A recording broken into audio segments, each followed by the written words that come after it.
ಪ್ರೀತಿಯ ನನ್ನ ಯೂಟ್ಯೂಬ್ ಕುಟುಂಬಕ್ಕೆ ಮತ್ತೊಮ್ಮೆ ನನ್ನ ಪುಟ್ಟ ಪ್ರಪಂಚಕ್ಕೆ ಸ್ವಾಗತ. ಇವತ್ತು ಮೊದಲನೇ ಆಷಾಢ ಶುಕ್ರವಾರ ನನಗೆ ಹೇಗಿತ್ತು ಈ ದಿನ ಅನ್ನೋದನ್ನು ನಿಮಗೆ ತೋರಿಸ್ತಾ ಇದ್ದೀನಿ. ನೀವೆಲ್ಲ ಯಾವ ದೇವಸ್ಥಾನಕ್ಕೆ ಹೋಗಿದ್ರಿ ಇವತ್ತು ಅನ್ನೋದನ್ನು ಕಮೆಂಟ್ ಮಾಡಿ ತಿಳಿಸಿ. ಇವತ್ತು ನಮ್ಮ ಊರಿನಲ್ಲಿ ದೊಡ್ಡಮ್ಮ ತಾಯಿ ಹಬ್ಬ ಇದೆ. ನಾವು ಮಾಡ್ತಾ ಇಲ್ಲ, ನಾವು ಆರತಿಯನ್ನು ಮಾಡ್ತಾ ಇಲ್ಲ. ಯಾಕಂತ ಹೇಳಿದ್ರೆ ನಮ್ಮ ಭಾವ ತೀರೋಗಿದ್ರಲ್ವ, ನಮ್ಮ ದೊಡ್ಡಮ್ಮ ಅವರು ಹೋಗ್ತಿದ್ದಾರೆ. ಸೊ ಅವ್ರು ನನಗೆ ತಂಬಿಟ್ಟು ಮತ್ತು ಬಾಳೆಹಣ್ಣು ಜಾಸ್ತಿ ತಗೋ ಅಂತ ಹೇಳಿದ್ರು. ನಾನು ಸಾಕಂತ ಸ್ವಲ್ಪ ತೊಗೊಂಡೆ. ನನ್ನ ಫ್ರೆಂಡ್ ಜೊತೆಗೆ ಇವಾಗ ದೇವಸ್ಥಾನಕ್ಕೆ ಹೋಗ್ತಾ ಇದ್ದೀನಿ. ಅವ್ರ ಮನೆ ಮುಂದೆ ಎಷ್ಟು ಚೆನ್ನಾಗಿ ರಂಗೋಲಿ ಬಿಟ್ಟಿದ್ದಾಳೆ ನೋಡಿ.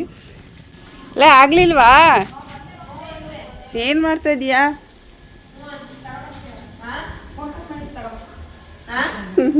ರೆಡಿ ಆಯ್ತಾ? ಹಿಂಗೆ ತಿರ್ಗಿಸ್ಬೇಕಾ? ನೋಡು ಆಚೆ ತಗೋತೀನಿ. ನಾವು ಈ ವರ್ಷ ಪೂರ್ತಿ ಏನು ವಿಶೇಷ ಪೂಜೆಗಳನ್ನ ಮಾಡೋ ಹಾಗಿಲ್ಲ. ಆಯ್ತಾ? ಮಾಡ್ಕೊಂಡು ಬಂದ್ರಾ? ಆಶಕ ನೋಡ್ತಾನೆ ಇಲ್ಲ. ಬೇಡ ಹೋಗ್ರಿ. ನಾನು ನಿಮ್ಗೊಂದ್ಸಲ ತೋರಿಸಿದ್ದೆ, ನಮ್ಮೂರು ಮಾರಮ್ಮನ ಗುಡಿಯನ್ನು ಒಡೆದು ಹಾಕಿದ್ದಾರೆ, ಹೊಸದಾಗಿ ಕಟ್ತಾ ಇದ್ದಾರೆ ಅಂತ. ಇವಾಗ ನೋಡಿ ಇಷ್ಟು ಕಟ್ಟಾಗಿದೆ. ಮುಂದಿನ ವರ್ಷಕ್ಕೆ ಜೋರು ಹಬ್ಬ ಮಾಡಬಹುದು ಅನಿಸುತ್ತೆ ಈ ದೇವಸ್ಥಾನ ಕಂಪ್ಲೀಟ್ ಆದರೆ. ಇದೇನು ಪೆಂಡಲೆಲ್ಲ ಹಾಕಿದ್ದಾರೆ ಅಂತ ಅಂದ್ಕೊಳ್ಬೇಡಿ. ಇಲ್ಲೊಂದು ಚೇರ್ ಕಾಣಿಸ್ತಿದೆ ನೋಡಿ. ಇವತ್ತೊಂದು ಆರತಿ ಶಾಸ್ತ್ರ ಇದೆ ಇಲ್ಲೇ, ಈ ಮನೆಯವ್ರು ತೋರಿಸಿದ್ನಲ್ಲ ಆ ಮನೆ ಹುಡುಗಿದು. ಹಾಗಾಗಿ ಪೆಂಡಲ್ ಹಾಕಿದ್ದಾರೆ. ದೊಡ್ಡಮ್ಮ ತಾಯಿ ಹಬ್ಬವನ್ನು ಸಿಂಪಲಾಗೆ ಮಾಡೋದು. ಮೊದಲೆಲ್ಲ ಊರಿನವರೆಲ್ಲ ಸೇರಿಕೊಂಡು ಒಟ್ಟಿಗೆ ಆರತಿಯನ್ನು ತರ್ತಿದ್ರು, ಅವಾಗ ಹಬ್ಬ ಅಂತ ಅನಿಸೋದು.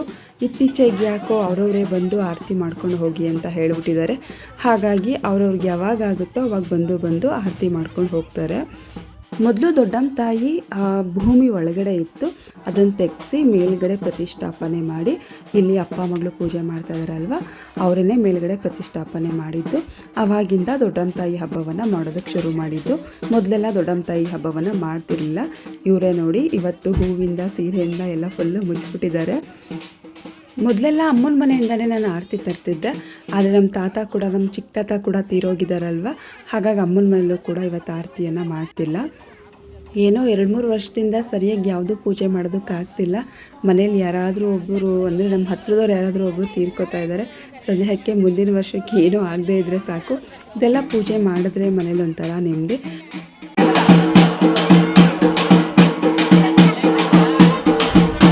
ಎಲ್ಲರೂ ಪೂಜೆ ಮಾಡುವಾಗ ನಾವು ಪೂಜೆ ಮಾಡದೇ ಇರೋದು ನಮಗೊಂಥರ ಬೇಜಾರಾಗುತ್ತೆ. ಮಾರಮ್ಮನ ಗುಡಿ ಮುಂದೆ ಕೂಡ ಕಲ್ಲಿದೆ ಅಲ್ವಾ, ಅದಕ್ಕೂ ಬಾಳೆ ದಿಂಡು ಕಟ್ಟಿ ಹೂವನ್ನು ಇಟ್ಟು ಪೂಜೆ ಮಾಡಿದ್ದಾರೆ. ಪಾಪ ಊಟ ಆಯ್ತಾ? ದೇವಸ್ಥಾನದಿಂದ ಬರುವಾಗ ನಮ್ಮ ಹಳೆ ಬೀದಿ ಸಿಗುತ್ತೆ. ನಾವಂತೂ ಬೀದಿಯಲ್ಲಿ ಒಬ್ರಿಗೊಬ್ರು ಕಾಂಪಿಟೇಷನ್ನಲ್ಲಿ ರಂಗೋಲಿ ಬಿಡ್ತಿದ್ವಿ. ತುಂಬ ಚೆನ್ನಾಗಿ ಎಲ್ಲರೂ ರಂಗೋಲಿ ಹಾಕ್ತಿದ್ವಿ. ನನ್ನ ಫ್ರೆಂಡ್ ಮನೆ ಮುಂದೆ ನಿಮಗೆ ರಂಗೋಲಿ ತೋರಿಸ್ದೆ ಅಲ್ವಾ, ಸೊ ಅವಳು ಕೂಡ ನಮ್ಮ ಹಳೆ ಮನೆ ಹತ್ರನೇ ಮನೆ ಇದ್ದಿದ್ದು. ನಾನು ನಿಮ್ಗೆ ಹೇಳಿದೆ ಅಲ್ವಾ, ದೇವಸ್ಥಾನದ ಪಕ್ಕದಲ್ಲೇ ಒಂದು ಆರತಿ ಶಾಸ್ತ್ರ ಇದೆ ಅಂತ. ನಮಗೂ ಕೂಡ ಹೇಳಿದರು, ನಾವು ಕೂಡ ಬಂದಿದ್ವಿ. ಆದರೆ ನಾನು ಜಾಸ್ತಿ ವಿಡಿಯೋ ಮಾಡ್ಕೊಳ್ಳಿಲ್ಲ. ಡೆಕೋರೇಷನ್ ನೋಡಿ ಎಷ್ಟು ಚೆನ್ನಾಗಿದೆ, ಒಂಥರ ಸಿಂಪಲ್ಲಾಗಿ ಯುನೀಕ್ ಆಗಿದೆ. ನಾನು ನಿಮ್ಗೆ ಹೇಳಿದೆ ಅಲ್ವಾ, ಇಲ್ಲಿ ನೋಡಿ ಬೆಳಗ್ಗೆಯಿಂದ ಪೂಜೆ ಮಾಡ್ತಾ ಇದ್ದಾರೆ, ಈಗಲೂ ಕೂಡ ಪೂಜೆ ಮಾಡ್ಕೊಂಡು ಹೋಗ್ತಾ ಇದ್ದಾರೆ. ಊಟ ಅಂತೂ ತುಂಬ ಚೆನ್ನಾಗಿ ಮಾಡಿಸಿದ್ರು. ನಮ್ಮ ಕಡೆ ಆರತಿ ಶಾಸ್ತ್ರದಲ್ಲಿ ಆಲ್ಮೋಸ್ಟ್ ಎಲ್ಲ ನಾನ್ ವೆಜ್ಜೇ ಮಾಡ್ತಾರೆ. ಇವತ್ತು ಇವರು ಕೂಡ ನಾನ್ ವೆಜ್ ಮಾಡಿದರು. ಇಲ್ಲೇ ನಮ್ಮೂರಲ್ಲೇ ಅಲ್ವಾ, ಹತ್ತಿರ ಅಲ್ವಾ ಅಂತ ಅಂದ್ಕೊಂಡು ನಾನು ಡ್ರೆಸ್ನೇ ಹಾಕ್ಕೊಂಡು ಹೋಗಿದ್ದೆ. ಇದು ನಮ್ಮ ಶ್ರೀರಂಗಪಟ್ಟಣದಲ್ಲಿರುವ ಚಾಮುಂಡೇಶ್ವರಿ ದೇವಸ್ಥಾನದಲ್ಲಿ ಚಾಮುಂಡೇಶ್ವರಿ ತಾಯಿಗೆ ಅಲಂಕಾರ ಮಾಡಿರೋದು. ಕಮ್ಯುನಿಟಿ ಪೋಸ್ಟಲ್ಲಿ ಹಾಕಿದ್ದೀನಿ, ಕ್ಲಿಯರಾಗಿ ಕಾಣುತ್ತೆ ನೋಡಿ. ಪ್ರತಿ ಆಷಾಢ ಶುಕ್ರವಾರದಲ್ಲೂ ತುಂಬ ಚೆನ್ನಾಗಿ ಅಲಂಕಾರ ಮಾಡ್ತಾರೆ, ತುಂಬ ಚೆನ್ನಾಗಿ ಪೂಜೆ ಮಾಡ್ತಾರೆ. ತುಂಬಾ ರಶ್ ಇರುತ್ತೆ. ನೀವೇನಾದರೂ ಬರಬೇಕಂತ ಹೇಳಿದ್ರೆ ಬಂದು ಹೋಗಿ. ಇದು ನಾನು ವಿಡಿಯೋ ಮಾಡ್ಕೊಂಡಿರೋದಲ್ಲ, ಸಂದೇಶ್ ಕಲಾವಿದ ಅಂತ ಅವರು ಅಲಂಕಾರ ಮಾಡಿರೋದು, ಅವರೇ ವಿಡಿಯೋ ಕೂಡ ಮಾಡಿರೋದು. ನನಗವ್ರು ಸೆಂಡ್ ಮಾಡಿದರು, ನಿಮಗೆಲ್ಲ ದೇವರನ್ನು ನೋಡಲಿ, ದೇವಸ್ಥಾನವನ್ನು ನೋಡಲಿ ಅಂತ. ನಾನು ಈ ಸಣ್ಣ ಕ್ಲಿಪ್ಪನ್ನು ಇಲ್ಲಿ ಹಾಕಿದ್ದೀನಿ. ಭೋರ್ಗರೆಯುತ ಖಳರ ನಿಗ್ರಹಿಸುವಳೆ ದುರ್ಗೆ ಪಾಲಿಸೆ. ಪ್ರತಿ ವರ್ಷ ಪ್ರತಿ ಆಷಾಢ ಶುಕ್ರವಾರದಲ್ಲಿ ಮತ್ತು ವಿಶೇಷ ದಿನಗಳಲ್ಲಿ ಚಾಮುಂಡೇಶ್ವರಿ ತಾಯಿಗೆ ಅಲಂಕಾರವನ್ನು ಮಾಡ್ತಾರೆ. ತುಂಬ ಚೆನ್ನಾಗಿ ಮಾಡ್ತಾರೆ. ಈ ಕಡೆ ಅಕ್ಕಪಕ್ಕ ಇರೋರು ಅಥವಾ ಚಾಮುಂಡಿ ಬೆಟ್ಟಕ್ಕೆ ಹೋಗೋದಕ್ಕೆ ಆಗಲ್ಲ ಅನ್ನೋರಲ್ಲಿ ತುಂಬ ರಶ್ ಇರುತ್ತಲ್ವ, ಇಲ್ಲಿಗೆ ಬಂದು ನೀವು ದೇವಿಯ ದರ್ಶನವನ್ನು ಮಾಡ್ಕೊಂಡು ಹೋಗಬಹುದು. ಇತ್ತೀಚೆಗೆ ಮನೆ ಹತ್ತಿರ ಹಕ್ಕಿಗಳು ತುಂಬ ಜಾಸ್ತಿ ಆಗಿದೆ. ಮನೆ ಬಾಗಿಲನ್ನು ಬೇರೆ ಯಾರೋ ಬಡಿಯೋ ಥರ ಕಿಟಕಿಯನ್ನು ಬಂದು ಬಡಿತಾ ಇರುತ್ತೆ. ನೀವೇ ಕೇಳಿಸ್ಕೊಳ್ಳಿ ಹಾಗೆ.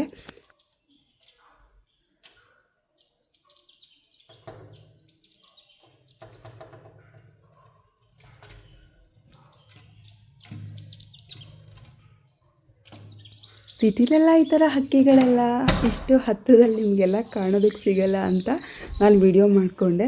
ಹಕ್ಕಿಗಳು ಮಾತ್ರ ಅಲ್ಲ, ವಿಶೇಷವಾಗಿರುವಂತಹ ವಿಚಿತ್ರವಾಗಿರುವಂತಹ ಹುಳುಗಳು, ಚಿಟ್ಟೆಗಳು ಅದು ಇದು ಬರ್ತಾನೆ ಇರುತ್ತೆ.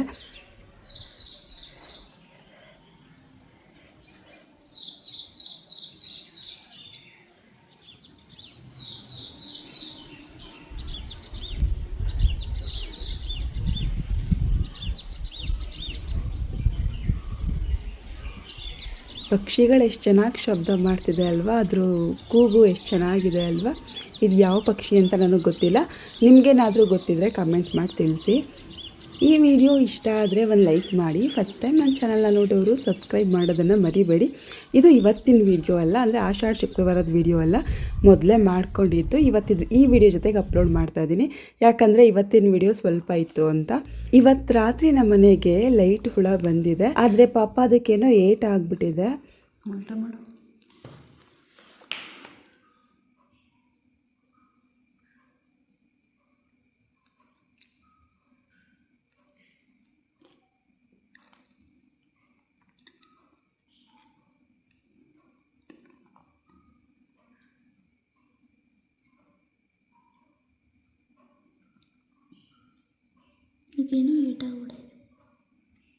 ಈ ಹುಳಗಳದ್ದು ಒಂದು ಸೀಸನ್ನು, ಕೆಲವೊಂದು ಸೀಸನಲ್ಲಿ ಅದು ಮಾತ್ರ ಅಷ್ಟೊಂದು ಸಿಗುತ್ತೆ. ನಾವು ಅವಾಗೆಲ್ಲ ಕಡ್ಡಿಪಟ್ಟಣದಲ್ಲಿ ಹುಡುಕಿ ಹಾಕೋತಿದ್ವಿ. ನಾವು ಚಿಕ್ಕವರಲ್ವ, ಗೊತ್ತಾಗ್ತಿರ್ಲಿಲ್ಲ.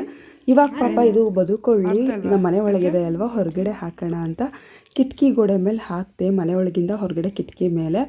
ಆದರೆ ಪಾಪ ಅದು ಹಾರ್ತಾನೇ ಇಲ್ಲ, ಅದಕ್ಕೆ ಏನೋ ಏಟಾಗಿದೆ ಅಂತ ಅನಿಸುತ್ತೆ. ಅದು ಚೇತರಿಸ್ಕೊಂಡ್ಮೇಲೆ ಹಾರು ಹೋಗಲಿ ಅಂತ ಹೇಳಿ ನಾವು ಮನೆಯಿಂದ ಹೊರಗಡೆ ಕಿಟಕಿ ಹತ್ರ ಹಾಕಿದ್ವಿ. ಆದರೆ ಬೆಳಿಗ್ಗೆ ಎದ್ದು ನೋಡಿದೆ ಅದು ಹಾರೋಗಿದೆಯಾ ಅಂತ. ಆದರೆ ಪಾಪ ಅದು ಹಾರೇ ಇರಲಿಲ್ಲ. ಪಾಪ ಎಲ್ಲೋ ಸತ್ತೋಗಿದೆ ಏನೋ ಅಂತ ನಾನು ಅಂದ್ಕೊಂಡೆ, ಆದರೆ ಅದು ಚೆನ್ನಾಗಿತ್ತು.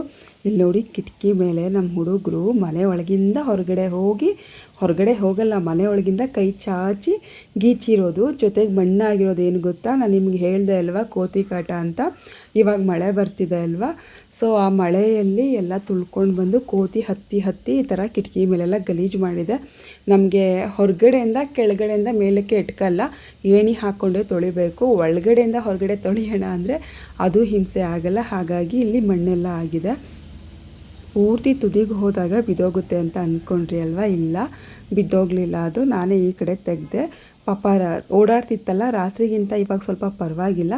ಹಾರತ್ತೇನೋ ಅಂತ ಅದನ್ನು ಉಲ್ಟಾ ಮಾಡಿಬಿಟ್ಟೆ, ಹಾಗೂ ಹಾರು ಹೋಗಲಿಲ್ಲ ಅದು. ಮತ್ತು ಇವತ್ತಿನ ರಾತ್ರಿಗೆ ಮತ್ತೊಂದು ಮಿಂಚು ಹುಳ ಬಂದಿದೆ. ನಾವು ಮಿಂಚು ಹುಳ, ಲೈಟ್ ಹುಳ ಅಂತ ಕರಿತೀವಿ. ನೀವೇನಂತ ಕರಿತೀರಾ ಅಂತ ಕಮೆಂಟ್ ಮಾಡಿ ತಿಳಿಸಿ. ಇದು ನೋಡಿ, ಆರೋಗ್ಯವಾಗಿದ್ದಕ್ಕೆ ಎಷ್ಟು ಚೆನ್ನಾಗಿ ಹಾರಾಡ್ತಾ ಇದೆ ಅಂತ, ಎಷ್ಟು ಚೆನ್ನಾಗಿ ಮಿಂಚು ಬರ್ತಿದೆ ಅದರಿಂದ ಅಂತ. ನಮ್ಮನೆ ಹತ್ರ ಅಂತೂ ಒಂದಲ್ಲ ಒಂದು ಹುಳಗಳು, ಚಿಟ್ಟೆಗಳು ಅದು ಇದು ಬರ್ತಾನೆ ಇರುತ್ತೆ. ಮೊನ್ನೆ ಒಂದು ಚೇಳು ಬಂದ್ಬಿಟ್ಟಿತ್ತು, ನೆನ್ನೆ ಒಂದು ಹಾವು ಬಂದಿತ್ತು. ಹಾವು ಹೇಗಿತ್ತು, ಯಾವ ಹಾವು ಬಂದಿತ್ತು ಅನ್ನೋದನ್ನು ನಾನು ನೆಕ್ಸ್ಟ್ ವಿಡಿಯೋದಲ್ಲಿ ಹಾಕ್ತೀನಿ. ಏನಾದರೂ ಆಗಲಿ ಮೊದಲು ಕಾಂಪೌಂಡ್ ಹಾಕ್ಸ್ಕೋಬೇಕು. ಕಾಂಪೌಂಡ್ ಇಲ್ಲ ಅಂತ ಅಂದರೆ ಹಾವು, ಚೇಳು ಅದು ಇದು ಬರ್ತಾನೆ ಇರುತ್ತೆ. ಯಾಕಂದರೆ ಸುತ್ತಮುತ್ತ ಪೂರ್ತಿ ಕಾಡು ಥರ ಇದೆ ಅಲ್ವಾ, ತೋಟದ ಥರ ಇದೆ ಅಲ್ವಾ. ಹಾಗಾಗಿ ನಮ್ಮ ಮನೆಗೆ ಯಾವ ಹಾವು ಬಂದಿತ್ತು ಅಂತ ಗೆಸ್ ಮಾಡೋದಕ್ಕಾಗತ್ತಾ ನಿಮಗೆ?